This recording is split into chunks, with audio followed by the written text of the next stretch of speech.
me now is Iowa Congressman Ashley Hinson, a member of the House China Select Committee. Congressman, I want to get your take on what's going on with China as well. But first, let me get your reaction. So would the Republicans have lost without Elon Musk? Well, Maria, good morning. I think President Trump is responsible for President Trump winning that election, and I'm proud to support his agenda, and I think that he helped carry me across the finish line in Iowa. I know that. Look, we're working on President Trump's agenda, which is what the American people voted for. It's lower taxes, no taxes on tips, making sure we're investing in our border security, unleashing American energy, and that's what we're going to be focused on over the next couple of weeks, not this conversation that's happening on Twitter.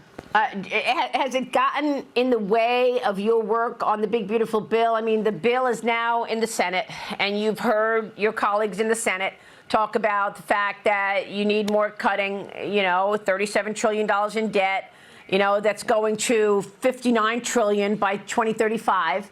You're talking about $22 trillion in deficits, 10-year deficits. That's $2.2 trillion a year. Ron Johnson says he's a no in its current form. Rand Paul, same thing. Rick Scott, same thing. Are you expecting a much different bill when it gets back to the House? Yeah.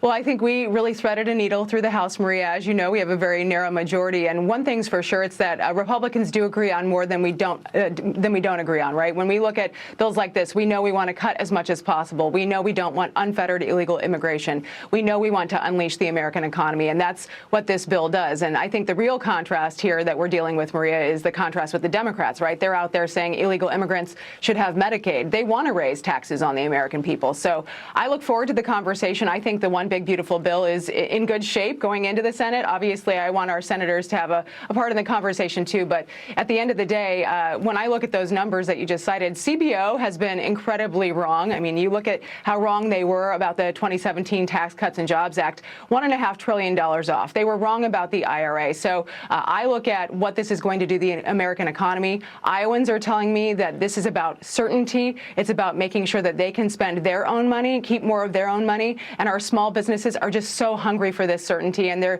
ready to grow and expand and create jobs in Iowa. Congressman, let me get your take on the other big story that we're following, and that is that these two Chinese nationals have been charged with conspiracy and smuggling a dangerous biological pathogen into the United States. They worked at the University of Michigan laboratory, and they were charged with conspiracy, smuggling, and fraud. The FBI says one worked at the University of Michigan through Chinese government funding. She'll be back in court on June 13th. Her boyfriend apparently is back in China. Your thoughts on what went on here? The FBI arrested John in connection with these allegations related to John and Lee's smuggling into America a fungus called Fusarium graminearum, which scientific literature classifies as a potential agroterrorism weapon. It causes head blight, a disease of wheat, barley, maize, and rice. It's responsible for billions of dollars in economic losses.